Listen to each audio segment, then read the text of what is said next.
अभी कुछ दिनों पहले तमिलनाडु के एक गवर्नमेंट स्कूल से एक न्यूज़ आई थी जहाँ पे जो विजुअली इम्पेयर्ड स्टूडेंट्स थे उनको रीबर्थ के ऊपर लेक्चर दिया जा रहा है। ये बहुत बुरा काम होता है, बहुत घटिया काम होता है। छोटे बच्चों से झूठ बोलना। कोई बोलता है त्रेता युग में इंटरनेट चलता था, कोई बोलता है वैदिक मैथमेटिक्स। किस वेद में मैथमेटिक्स लिखी हुई है बताओ तो मुझे। लेकिन ये काम खूब हो रहा है। अमेरिका की एक खास यूनिवर्सिटी में शोध हुआ है। लिंक भी दे दो, लिंक दे दो ना। मैंने देखा है बड़े बड़े एक्टर्स एक सुपरस्टिशियस ऐप का ऐड कर रहे होंगे, पर उस ऐड में कभी ये रिवील तो होता ही नहीं कि इसके उन्होंने पैसे लिए हैं पीछे से। कितने ही पॉडकास्ट्स हैं जो चल ही बस इस पर रहे हैं। एंशिएंट इंडियन ग्लोरी, वो सुपरस्टिशन को बढ़ावा देते हैं और उनके हिसाब से यही एंशिएंट इंडियन ग्लोरी है। पर मुझे कभी कभार शिकायत रहती है उन लोगों से जो वास्तव में हिस्टोरियंस हैं, पर वो इस पूरे 10-20 साल में लगभग चुप से बैठे हुए हैं और कुछ कहते नहीं है। ये जो व्हाट्सएप यूनिवर्सिटी है, गजब। मैं बहुत डरा हुआ हूँ कि भारत किस पतन की ओर जा रहा है।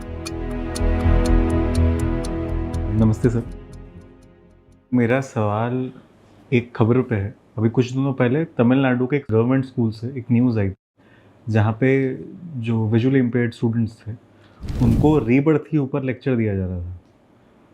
तो पिछले कुछ समय से इस तरह के जो विषय होते हैं, रीबर्थ और मतलब बहुत अलग अलग तरीके की टाइप्स, क्या इन विषयों का अपना कोई मतलब वजूद है या फिर इससे छात्रों पर क्या प्रभाव पड़ रहा होगा?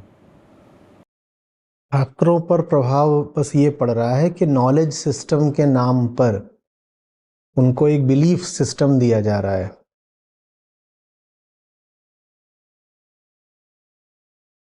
तमिलनाडु में तो फिर भी ये हो गया कि छठी के बच्चों को पुनर्जन्म और इस तरह की अंधविश्वास भरी बातें बताई जा रही थी, तो वहाँ पर मंत्रालय ने उस पर आपत्ति कर दी और मीडिया ने भी खूब विरोध करा। लेकिन अन्य राज्यों में यही चीज़ें चल रही हैं, तो इस पर कोई विरोध वगैरह थोड़ी ही हो रहा है।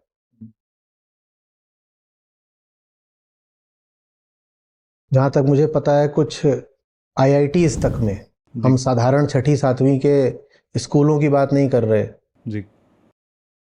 हम भारत में हायर एजुकेशन के सर्वोच्च संस्थानों की बात कर रहे हैं, आईआईटी। जी। आईआईटीज़ तक में इंडियन नॉलेज सिस्टम के नाम पर इस तरह की बातें पढ़ाई जा रही हैं और कंपलसरी करके पढ़ाई जा रही हैं कि मरने के बाद जब शरीर से जीवात्मा निकलती है तो शरीर को कैसे देखती है और ये सारी बातें जी। तो ये बड़ी एक दुखद स्थिति है जहां शायद हम ये भूल गए हैं कि नॉलेज और बिलीफ में अंतर क्या होता है। ज्ञान विश्वास नहीं होता भाई। तुम अपनी कोई धारणा, मान्यता, बिलीफ, एजम्पशन लेकर चल रहे हो, उसको नॉलेज थोड़ी बोल दोगे।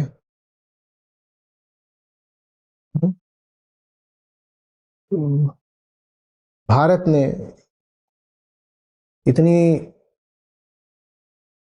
सदियां, शताब्दियां बीती हैं, पुराना राष्ट्र है हमारा।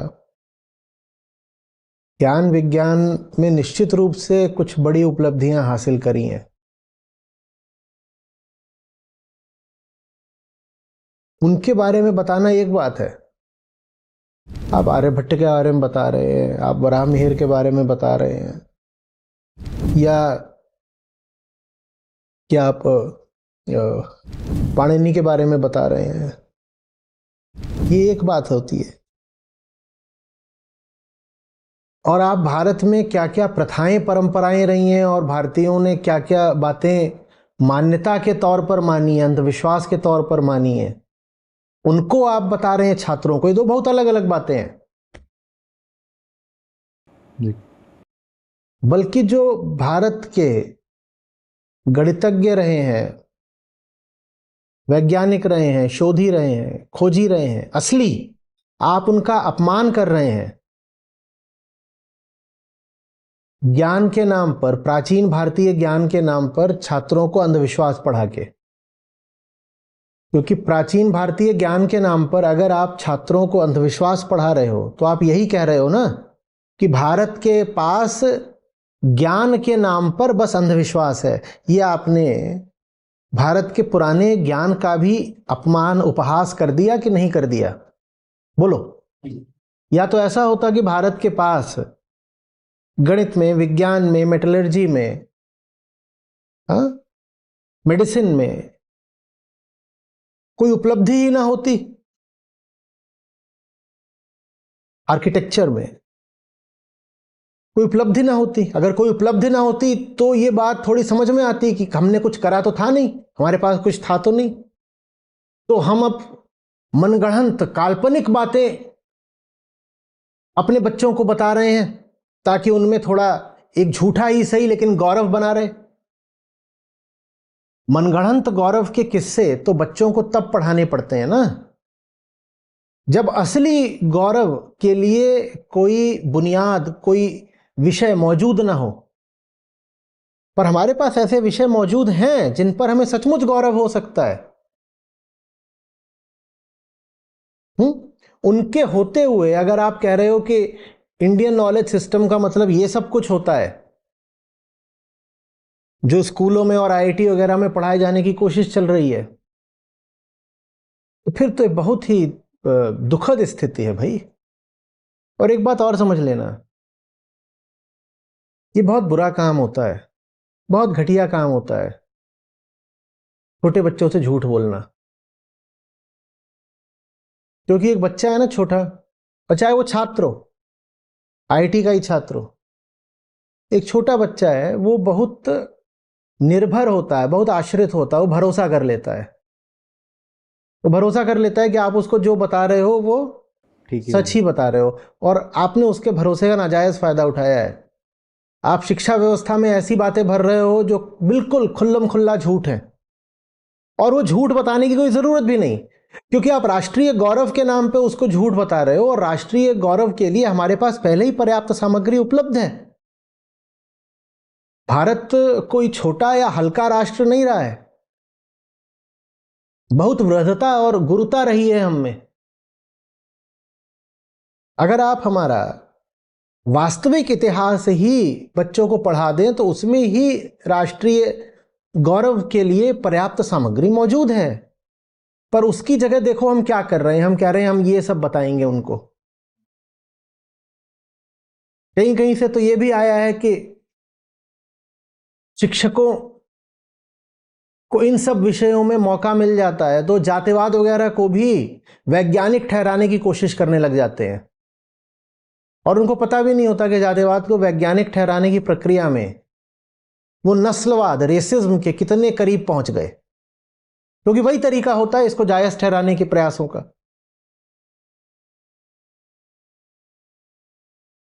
ज्ञान में और परंपरा में बहुत अंतर होता है भाई।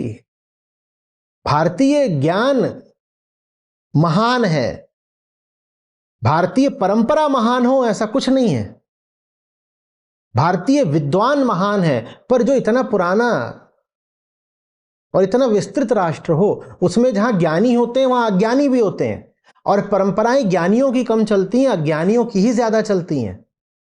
जैसे आज भी देश में 10 अगर ज्ञानी होंगे तो लाख अज्ञानी होंगे, यही होता है ना। वैसे ये हाल सदा से रहा है भारत में। निश्चित रूप से हमारे अतीत में महान ज्ञानी मौजूद हैं, पर हर ज्ञानी पे 1000 अज्ञानी भी मौजूद हैं, और सब प्रथाएं, परंपराएं अज्ञानियों की चलाई हुई होती हैं। इन प्रथाओं परंपराओं को ज्ञान नहीं बोल देते, ये हमारा नॉलेज सिस्टम नहीं है।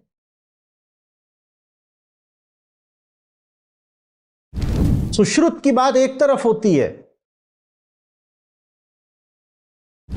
और नीम हकीम खतराए जान दूसरी चीज होती है दादा। उनको एक थोड़ी बोल दोगे कि ये सब हमारी पुरानी बातें हैं, सब पुरानी बातें हैं।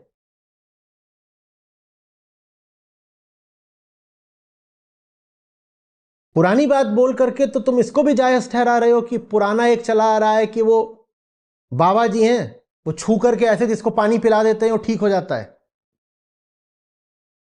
लोग व्हील चेयर पे आते हैं, बैसाखियों पर आते हैं, ड्रिप लगाए हुए आते हैं, अब बाबा जी उनको पानी पिलाते हैं, वो बिल्कुल खड़े हो जाते हैं, बैसाखी दूर फेंक देते हैं। व्हील चेयर से उठ के नाचने लगते हैं, डॉक्टरों ने जो सुई और तार लगा रखे होते हैं वो सब फेंक देते हैं और कहते हैं जय बाबा जी।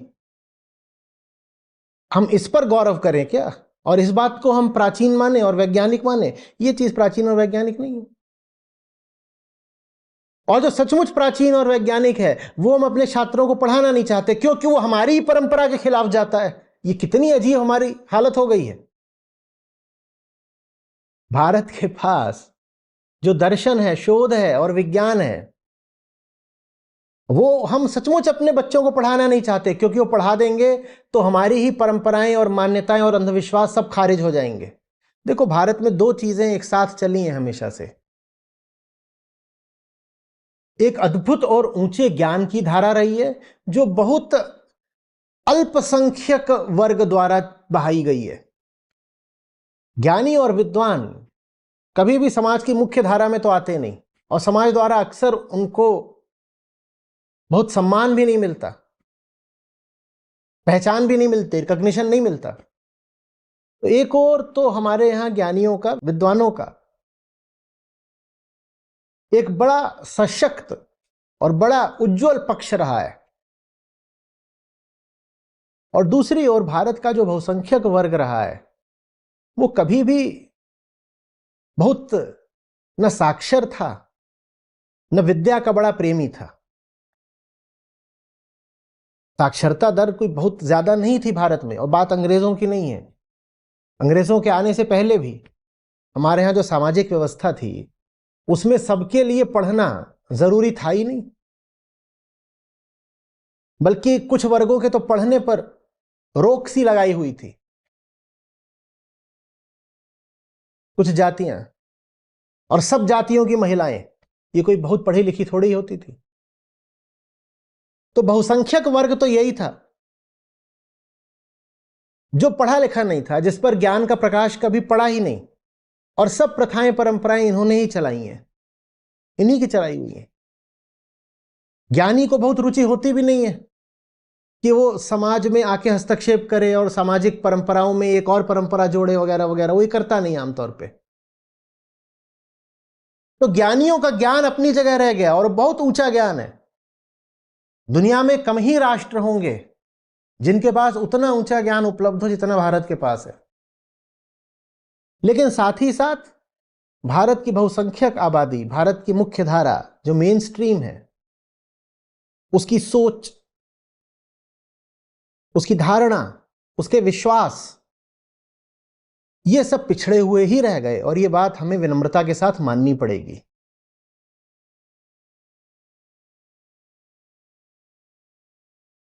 वो पिछड़े हुए ही रह गए और आज भी पिछड़े हुए हैं। हम अपने ज्ञानियों का कहां सम्मान करते हैं, बताओ ना। आम आदमी से बोल दो 10 फिल्मी अभिनेताओं के नाम बता दो, खट से बता देगा। कहो 10 क्रिकेटर के नाम बता दो, बता देगा। उससे बोलो कि 10 वर्तमान भारतीय वैज्ञानिकों के नाम बता दो, नहीं बता पाएगा। और अगर बोल दिया तुमने कि 10 प्राचीन भारतीय वैज्ञानिकों के नाम बता दो, तो एकदम ही नहीं बता पाएगा। हम कहां ज्ञान का सम्मान करते हैं, और ये बड़ी खतरनाक बात है, क्योंकि जो राष्ट्र ज्ञान का सम्मान नहीं करता वो पिछड़ता जाता है। अतीत में भी ज्ञान का अपमान करके हमने बहुत चोट खाई है। हमने ज्ञान को बहुत छोटी चीज बना लिया और गुलाम बने रहे। हमने धर्म से ही ज्ञान को काट दिया। हमने धर्म का अर्थ लगा लिया बस हाथ जोड़कर खड़े हो जाना और तमाम तरह के रीति रिवाजों का पालन करना, हमने इसको धर्म बना लिया। ज्ञान ही धर्म का आधार होता है। हमने धर्म को उसके आधार से ही काट दिया और भारी कीमत चुकाई, और मुझे डर है कि कहीं वो कीमत हम दोबारा ना चुकाएं।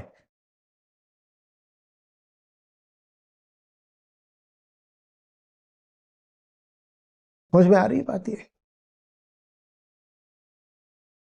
और भारत में एक अब नई चीज निकली है, जो हमारी असली खोजें थी, जो हमारे असली योगदान थे साइंस में, डिस्कवरीज में, इन्वेंशंस में, उनका तो हमें पता नहीं, वो हम किसी को बताना भी नहीं चाहते।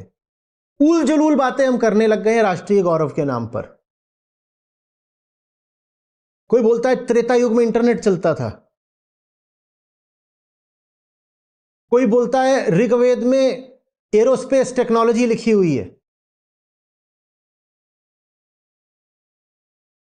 कोई बोलता है वैदिक मैथमेटिक्स।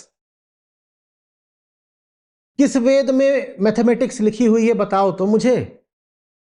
या तो फिर मैंने अपने कई साल व्यर्थ ही खराब करे हैं वेदों को पढ़ने में। मुझे तो किसी वेद में कहीं कोई गणित का सूत्र नहीं मिला। वेद पढ़े भी हैं मैंने, पढ़ाए भी हैं, मुझे तो नहीं मिला कि वेदों में गणित का सूत्र हो। पर सरकार खुद इस बात को आगे बढ़ाना चाहती है कि वैदिक मैथमेटिक्स, जिसको आप वैदिक मैथमेटिक्स कहते हो, जब मैं कैट की परीक्षा दे रहा था उस दौरान वो सूत्र मैंने भी पढ़े थे और वो उपयोगी होते हैं। उससे जो अरिथमेटिक की कुछ कैलकुलेशंस होती हैं वो फास्ट हो जाती हैं। वो एक तरह से ट्रिक्स हैं। और वो जो किताब है वैदिक मैथमेटिक्स की, वो मुश्किल से 100 साल पुरानी किताब है, 100 सवा 100 साल पुरानी किताब है। 1965। हाँ 1965 की। नहीं, उससे पहले की है, आज़ादी से पहले की है। असल में मैकॉले की जो पूरी शिक्षा व्यवस्था थी ना, शंकराचार्य थे, तीर्थ नाम से, चेक कर लो, यही होगा। उन्हीं की है। तो वो उसके विरुद्ध राष्ट्रीय स्वाभिमान को जागृत करने के लिए किताब लेकर के आए थे। 1910-1920 के आसपास की किताब है। हाँ 1965 ही है, उन्हीं की है किताब। नहीं, 65 की नहीं है बाबा, आज़ादी से पहले की है। ये तुम उसकी वो देख रहे होगे, कोई पब्लिशिंग की डेट देख रहे होगे। हाँ ये आज़ादी से पहले की किताब है। अब वो ले आए, उपयोगी किताब है, लेकिन उसको क्यों कह रहे हो वैदिक मैथमेटिक्स? क्यों जनता में ये भ्रम फैला रहे हो कि वेदों में तो गणित भी मौजूद है? और जहां तक मुझे याद है, जब इन सज्जन से पूछा गया था कि बताइएगा कि ये कहां है ये सब, तो उन्होंने शायद कहा था कि अथर्ववेद के किसी अनुच्छेद में ये सूत्र मौजूद है। बोले कहां मिला अनुच्छेद? बोले मैं जंगल गया था, मुझे वहां मिला। बोले हमें भी दे दीजिए। बोले नहीं, वो भी सिर्फ मैं पढ़ सकता हूं, मैं किसी और को नहीं दे सकता।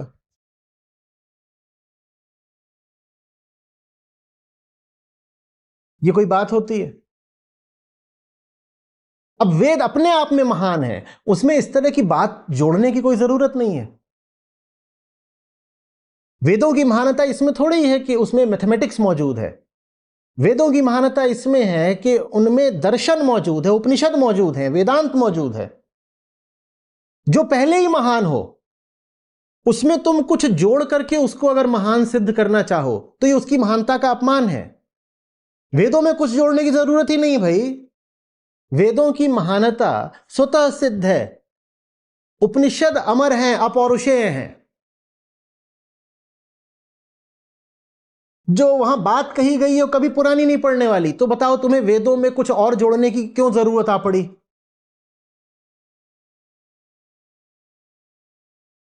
कुछ है क्या जरूरत जोड़ने की? तुम अगर मुझसे कहो कि आचार्य जी अच्छे आदमी हैं, और आचार्य जी अच्छे आदमी इसलिए क्योंकि 6.5 फीट के हैं, तो ये मेरा सम्मान हुआ कि अपमान हुआ? वास्तव में तुम कह रहे हो मैं जैसा हूं मैं सम्मान के योग्य नहीं हूं, तो मुझे सम्मान के योग्य बनाने के लिए तुम्हें झूठ मूठ मेरा कद बढ़ाना पड़ रहा है। वेदों का कद बढ़ाने की क्या जरूरत है? वेद तो पहले ही आकाश जैसे ऊंचे हैं। लेकिन ये काम खूब हो रहा है, खूब सारे स्कूलों में ये तरह की बात पढ़ा दी जाएगी। बोलेंगे ये है वो है, प्राचीन भारत में ऐसा होता था, ऐसा होता, हर चीज प्राचीन भारत में होती थी। कोई भी चीज ले आओ, ये तो प्राचीन भारत में। इलेक्ट्रिक व्हीकल है, ये इन्होंने क्या कर लिया? इलेक्ट्रिक व्हीकल तो महाभारत में उल्लेख आता है उसका। न्यूक्लियर वेपन्स है, इन्होंने क्या कर लिया? रामायण की पूरी लड़ाई न्यूक्लियर वेपन्स से हुई थी। ये तुम मजाक कर रहे हो, ये तुम सम्मान नहीं कर रहे, तुम अपमान कर रहे हो।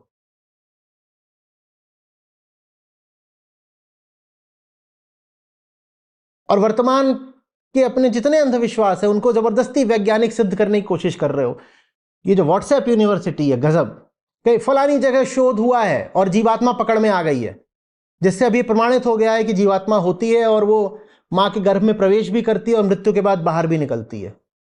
कईयों ने तो जीवात्मा का वजन भी निकाल दिया। बोले बिल्कुल, अमेरिका की एक खास यूनिवर्सिटी में शोध हुआ है। लिंक भी दे दो, लिंक दे दो ना। कहीं ने यूट्यूब पे सुना था, यूट्यूब कोई रिसर्च पेपर होता है? बोले अमेरिका की खास यूनिवर्सिटी में शोध हुआ है जहां पता चला है कि जीवात्मा का वजन 28 नैनोग्राम होता है। और लोग ताली बजा बजा के हंसेंगे, देखा प्राचीन भारत के जितने अंधविश्वास थे वो सब मॉडर्न साइंस सिद्ध कर रही है। और जो हमारे बड़े बूढ़ियों को कहेंगे अरे विज्ञान तो अभी बच्चा है, पिछले 200 साल का है। प्राचीन भारत का ज्ञान तो 2 करोड़ साल का है। 2 करोड़ साल पहले तो डायनासोर भी ठीक से नहीं घूम रहे थे दादा। 2 करोड़ साल पहले ज्ञानी कहां से आ गए? किस एज की बात कर रहे हो? 2 करोड़ साल पहले थोड़ा इतिहास पढ़ लो। इंसान ने ठीक से बोलना ही सीखा है अभी मात्र कुछ हजार साल पहले। 2 करोड़ साल पहले ज्ञानी कहां से आ गए? इंसान ने खेती शुरू करी है कुल 10,000 साल पहले। इंसान ने सोचना शुरू करा है लगभग 80,000 या 1 लाख साल पहले। 2 करोड़ साल पहले ज्ञान कहां से आ गया?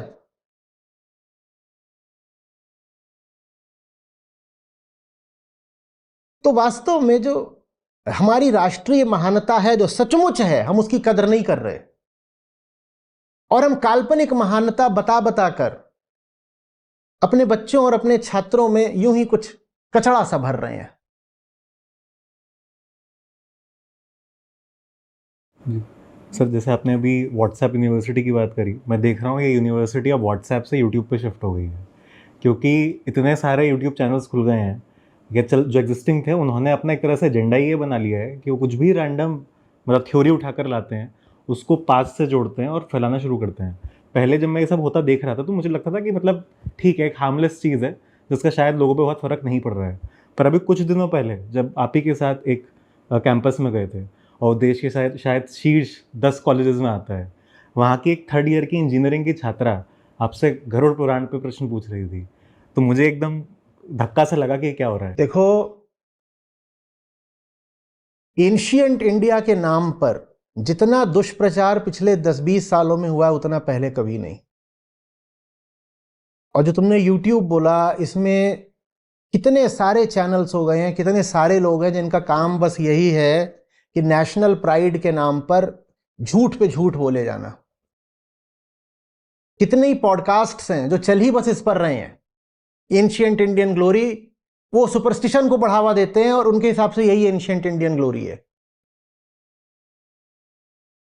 मैं तो अपने उस भारत को जानता हूं जो विचार का केंद्र रहा है, जो दर्शन का केंद्र रहा है, जो विज्ञान का पालना रहा है, जो मेडिसिन का पालना रहा है, जहां नाट्य शास्त्र रहा है, जिन्होंने जाकर के अंतरिक्ष के रहस्यों को पता करने की कोशिश करी है। मैं उस भारत को जानता हूं, मैं वहां का वासी हूं, मैं उस भारत का सम्मान करता हूं। और न जानिए यूट्यूब पर क्या चल रहा है, जहां मात्र सुपरस्टिशन, भूत प्रेत, आत्मा उड़ रही है, ऐसा हो गया वैसा हो गया, रात में मैं जा रहा था पीछे से चुड़ैल आ गई। ये बाबा लोगों द्वारा भी किया जा रहा है और ये पढ़े लिखे अंग्रेजी बोलने वाले लोगों द्वारा भी किया जा रहा है। यूट्यूब बहुत भारी, यूट्यूब पूरा सोशल मीडिया, व्हाट्सएप सब उसमें मिला के वो सब अंधविश्वास फैलाने का, मूर्खता फैलाने का भारी केंद्र बन गया है।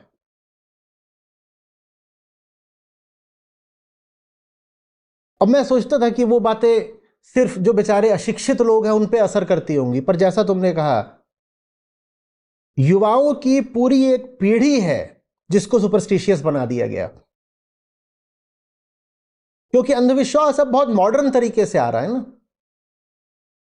वो पूरी सुपरस्टिशन की बात बोल रहा होगा पर अंग्रेजी एक्सेंट के साथ बोल रहा होगा और मॉडर्न दिखते हुए बोल रहा होगा। तो जो टीनेजर्स होते हैं इस पर उसका जबरदस्त असर होता है। उनको लगता है कोई एग्जॉटिक बात बताई जा रही है, oh my god, spirits and souls, वो सुन भी लेते हैं।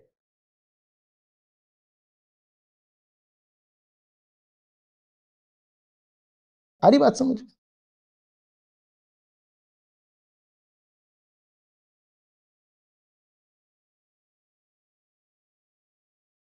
और ये वो पीढ़ी है जो सुन लेती है, जो पूरे तरीके से भारत के इतिहास से कटी हुई थी। इसे असली इतिहास तो पता था ही नहीं।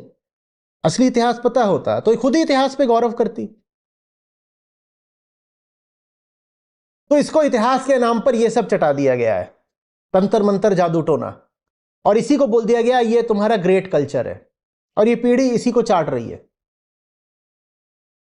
English superstition, modern looking superstition, urban superstition, metropolitan superstition,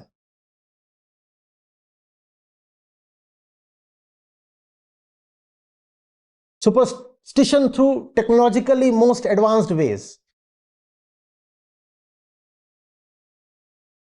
superstition coming to you through slick apps,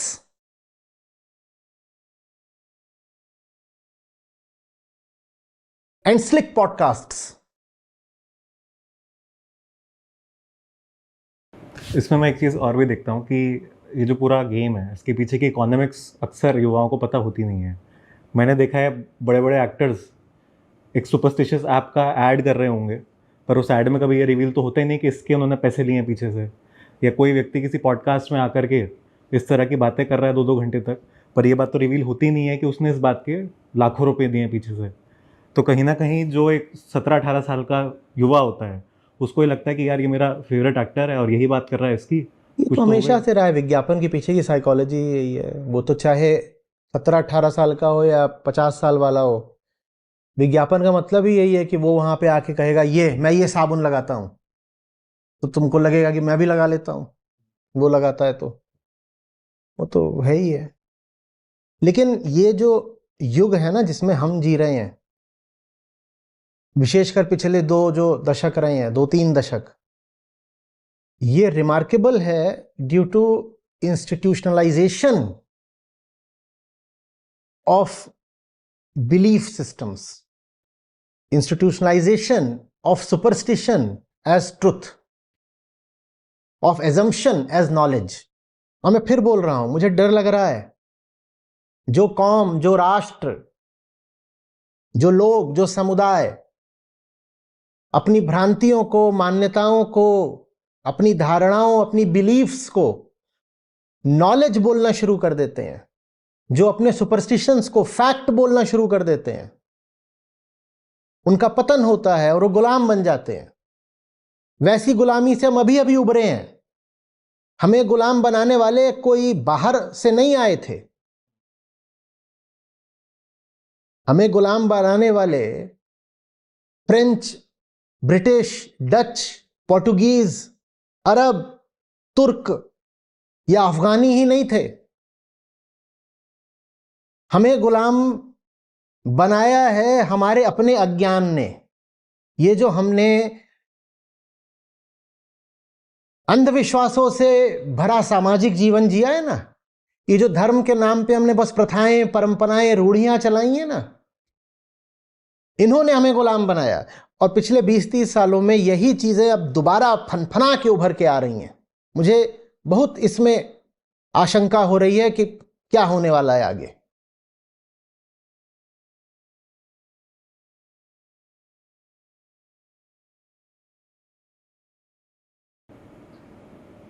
इसमें सर एक चीज़ और थी कि जैसे आपने भी बताया कि क्योंकि हम लोग अपने असली इतिहास से कटे हुए थे, इसलिए बीच में कुछ लोग आए और उन्होंने कुछ भी अगड़म-बगड़म बातें इतिहास बोल करके हमें पिलानी शुरू कर दी। पर मुझे कभी-कभार शिकायत रहती है उन लोगों से जिनके पीछे एक्चुअली स्कॉलरशिप है, जो वास्तव में हिस्टोरियंस हैं, पर वो इस पूरे 10-20 साल में लगभग चुप से बैठे हुए हैं और कुछ कहते नहीं हैं कि किस तरह की तुम गलत बातें आगे वो बढ़ा रहे सामने हो। आ ही नहीं रहे हैं। जो इतिहासविद हैं, जो असली वैज्ञानिक हैं, खोजी है, वो सामने ही नहीं आ रहे। वो अपने हाई कैसल्स में खुश हैं। वो कह रहे हैं हम तो एकेडमिक्स हैं ना, हम आम जनता के बीच में क्यों जाएं। भाई आपका जो एकेडमिक फील्ड है उसी के बारे में कितना दुष्प्रचार किया जा रहा है। आप आके लोगों को बताइए ना कि असलियत क्या है। अफवाह अफवाह, झूठ झूठ, झूठ का एक बहुत बड़ा बस केंद्र बनकर रह गया है भारत का सामाजिक जीवन। मिस इन्फॉर्मेशन, झूठ, फेकनेस, सुपरस्टिशन, यही है। और इसी की खुराक पर हमारी एक पूरी पीढ़ी अब खड़ी हो रही है। न जाने इस पीढ़ी का क्या होने वाला है।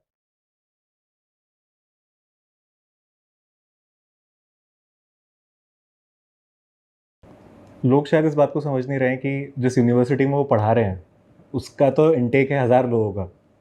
लेकिन जो उस यूनिवर्सिटी के बाहर रोज़ बैठ के यूट्यूब देख रहे हैं, वो हैं करोड़ों लोग। तो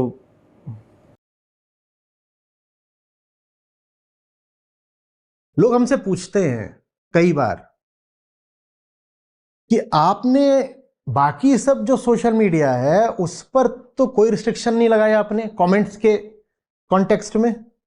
आपका इंस्टाग्राम है, फेसबुक है, यूट्यूब है और कोई मीडिया होगा, उस पर तो कमेंट खुले हुए हैं।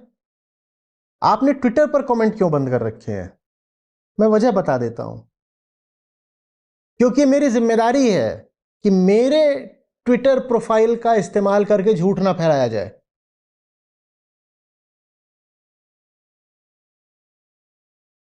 मेरा ट्विटर अकाउंट है, उस पर कोई आकर के कमेंट के माध्यम से झूठ लिख सकता है ना। वो मेरे ट्विटर अकाउंट पे पोस्टिंग नहीं कर सकता, पर झूठ लिख सकता है, और वो जो झूठ लिखेगा वो मेरी प्रोफाइल पे दिखाई देगा। मेरी प्रोफाइल जो है वो हो गई है 10-12 लाख लोगों की, और जो झूठ अब लिखा जा रहा है वो भी कितने लोगों तक पहुंचेगा? 10-12 लाख लोगों तक पहुंचेगा। मेरी जिम्मेदारी है कि मेरी प्रोफाइल पर जो लिखा गया है मैं उसको मॉडरेट करूं, मैं रेगुलेट करूं। और ट्विटर अकेला सोशल मीडिया है जो झूठे से झूठे कमेंट को भी मॉडरेट नहीं करने देता। आप अधिक से अधिक उसको हाइड करोगे, हाइड करने पर लोगों की उत्सुकता और बढ़ जाती है, वो जाके उसको देखते हैं और ज्यादा क्या हाइड हुआ है। बल्कि सवाल मेरा उनसे है जो अपनी ट्विटर प्रोफाइल खुली छोड़ देते हैं। तुमने अपनी प्रोफाइल के थ्रू क्यों मिस इंफॉर्मेशन फैलने दी? तुमने जो पोस्ट करी वो तो ठीक, पर उस पोस्ट के नीचे 100 झूठे कमेंट हैं। उन कमेंट्स के माध्यम से झूठ फैलाया जा रहा है। ये जो प्रोफाइल ओनर है उसकी जिम्मेदारी थी ना कि उस झूठ को हटाए। तुमने क्यों नहीं हटाया? प्रश्न मुझ पे नहीं आना चाहिए कि तुमने अपने ट्विटर कमेंट क्यों रोके। प्रश्न उन पे जाना चाहिए जिन्होंने अपने ट्विटर कमेंट खुले छोड़े हैं। और ट्विटर एक अनूठा मीडिया है जो अपने स्वार्थ के लिए कमेंट डिलीट करने की फैसिलिटी नहीं देता, क्योंकि जितने घटिया तरह कमेंट होंगे उतनी कंट्रोवर्सी बढ़ेगी, जितनी कंट्रोवर्सी बढ़ेगी उतना ट्विटर पर ट्रैफिक बढ़ेगा, ट्रैफिक बढ़ेगा तो ट्विटर का रेवेन्यू बढ़ेगा। इस वक्त भारत में पब्लिक लाइफ और पब्लिक डिस्कशन, पब्लिक डिस्कोर्स का मतलब ही यही है कि तुम ज्यादा झूठ बोल लोगे या मैं ज्यादा झूठ बोल लूंगा। एक पोस्ट के नीचे 500 झूठे कमेंट आ गए और वो 500 तरह का झूठ फैला रहे हैं। हम क्या करें? 500 को जवाब दें? 500 को जवाब दें? और ये जो झूठ बोल रहा है इसकी अपनी प्रोफाइल पे इसके 4 फॉलोवर भी नहीं है। तुझे जो भी झूठ बोलना जाके अपनी प्रोफाइल पे बोलना। अपनी प्रोफाइल पे इसके 4 फॉलोवर भी नहीं है। पर जिनके मिलियंस ऑफ फॉलोअर्स हैं उनकी प्रोफाइल का मिसअप्रोप्रिएशन करके, दुरुपयोग करके वहां जाके अपना प्रोपेगेंडा फैलाता है। यही होता है ना। ये पिछले 2 दशक के भारत की असलियत है। हम झूठ जीवी बन गए हैं। झूठ झूठ बस झूठ। कभी स्वार्थ के लिए झूठ, कभी गौरव के नाम पर झूठ, बस झूठ। और बहुतों को तो वो झूठ सच लगने लगा है, विशेषकर जो 13, 14, 16 साल वाले लड़के हैं उनको। एक अभी आकर बोल रहा है ए, कमेंट करके हमें बोल रहा है कि ए तू झूठ क्यों बोलता है? भारत का पतन तो अभी हुआ है पिछले 30-40 साल में। जब हम आजाद हुए थे तो आम भारतीय की औसत आयु 80 साल होती थी और हमारा लिटरेसी रेट भी 80% था। पुराने लोग तो ज्यादा जीते थे ना, और पुराने लोग तो बहुत पढ़े लिखे भी होते थे ना। उसको राष्ट्रीय गौरव के नाम पे पट्टी पढ़ा दी गई है, उसने पढ़ भी ली है। उसको पता ही नहीं है कि जब हम आजाद हुए थे तो भारत में कुछ प्रांतों में महिलाओं में साक्षरता दर 10% भी नहीं थी। पूरे देश की 6% थी महिलाओं। पूरे देश की 10% नहीं थी महिलाओं में। इसको पट्टी पढ़ा दी गई है कि भारत का जो अतीत है वो तो अति स्वर्णिम है, भारत का गोल्डन पास्ट। और वो लड़ने भी आ जाते हैं, कहते हैं ए तुझे पता नहीं है, तू बेकार में भारत के गोल्डन पास्ट की बेइज्जती कर रहा है।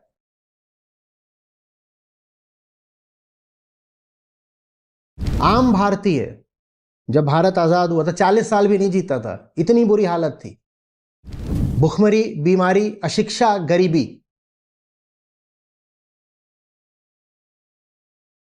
इनको ये पता ही नहीं है। इनको न जाने क्या बता दिया गया है और कहां से इन्होंने ये सब सुना? YouTube, WhatsApp, Facebook, podcast.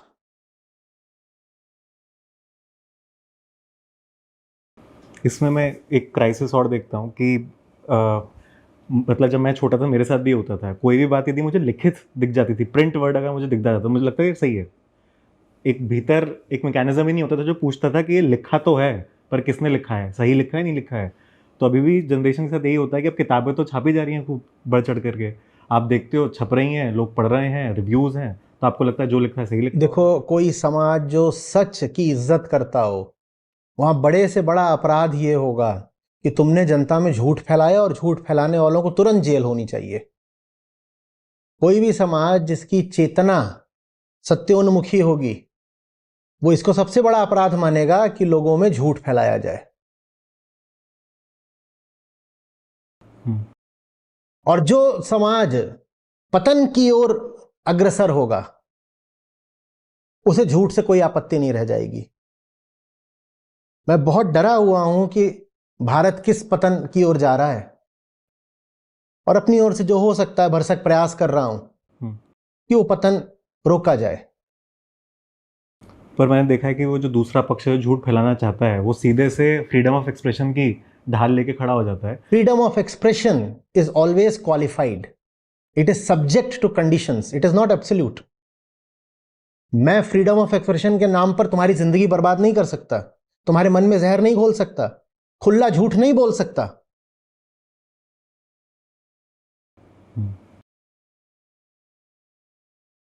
और ट्विटर वाले महोदय फ्रीडम ऑफ एक्सप्रेशन का बस नाम ले रहे हैं, एलॉन मस्क। हम सब जानते हैं कि ट्विटर एक लॉस मेकिंग एंटरप्राइज है। उसको किसी तरह अफ्लोट रखने के लिए, उससे पैसा कमाने के लिए ये हर तरीके का झूठ ट्विटर पे अलाउ करते हैं। सबसे टॉक्सिक सोशल मीडिया प्लेटफॉर्म क्या है? ट्विटर ही तो है। ट्विटर जो कुछ नहीं कर सकता वो ट्विटर पे आकर के बदतमीजियां करता है। यूट्यूब पर भी एक वीडियो बनाना पड़ेगा, कुछ बोलना पड़ेगा, 5-7 मिनट की वीडियो होगा कम से कम। ट्विटर पे तो कुछ नहीं, बस जाके किसी को गाली लिख दो। तो जो सबसे नाकारा लोग हैं वो ट्विटर जीवी हैं, वो सबसे ज्यादा ट्विटर पे पाए जाते हैं।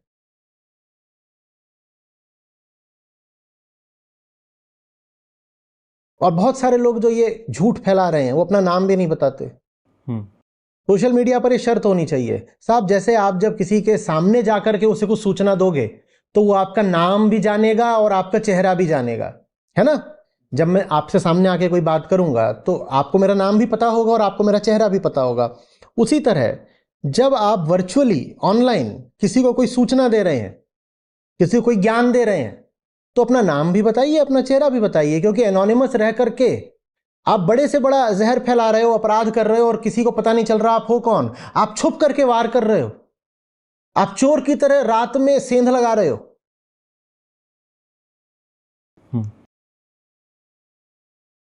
समझ में आ रही बात? ये ट्विटर पर हालत ही है अभी कि आप वो पोस्ट भी डिलीट कर दीजिए जिस पर कमेंट आए थे, तो भी कमेंट नहीं डिलीट होते। आपने एक पोस्ट लिखी और उस पर एक से बढ़कर एक झूठ आ गया, पूरी मिस इन्फॉर्मेशन फैला दी गई, तो आप कहिए चलो मैं पोस्ट ही डिलीट कर देता हूं। पोस्ट डिलीट हो जाएगी, कमेंट नहीं डिलीट होंगे, मिस इन्फॉर्मेशन फैल गई।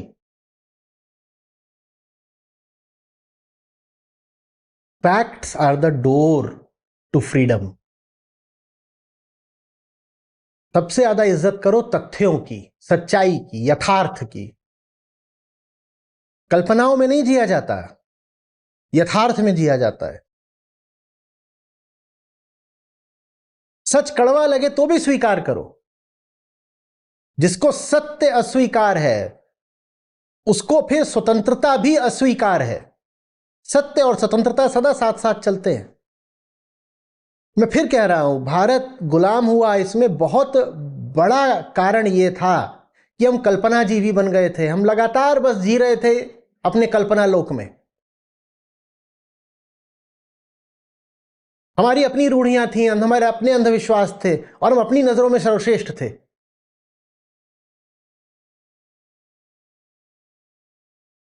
वो मत होने दो। हमारा बहुत सुंदर अतीत रहा है, उस अतीत का वास्तविक सौंदर्य लोगों के सामने लेकर आओ, बच्चों को पढ़ाओ। फिजूल की कल्पना और झूठ की कोई जरूरत ही नहीं है।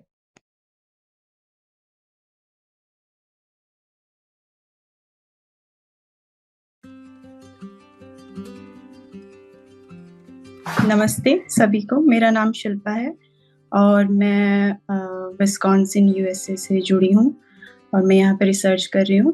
तो मैंने आचार्य जी को तब से सुनना शुरू किया जब आचार्य जी एक बार आईआईटी दिल्ली में आए थे, 2022 की बात है।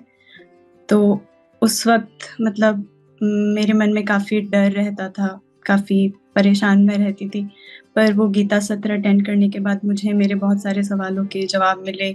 समझ आया ये डर कहाँ से उठता है और इस डर के पीछे कहीं न कहीं हिंसा भी होती है। तो जब ये चीज़ें समझ आई तो धीरे-धीरे ये डर जीवन से मैंने निकालना शुरू किया। उसके बाद फिर मैंने यूट्यूब के माध्यम से आचार्य जी को काफ़ी टाइम तक सुना और अभी अप्रैल के महीने में मुझे मौका मिला लाइव सेशन से जुड़ने का। तो तब से मैं लगातार गीता सत्रों से जुड़ी हुई हूँ और उसका मुझे काफ़ी लाभ भी हो रहा है जीवन में, जो मुझे समझ में आता है। पानी में मीन पियासी, मोहे सुन सुन आवे हासी। आत्मज्ञान बिना नर भटके, आत्मज्ञान बिना नर भटके, कोई मथुरा कोई काशी।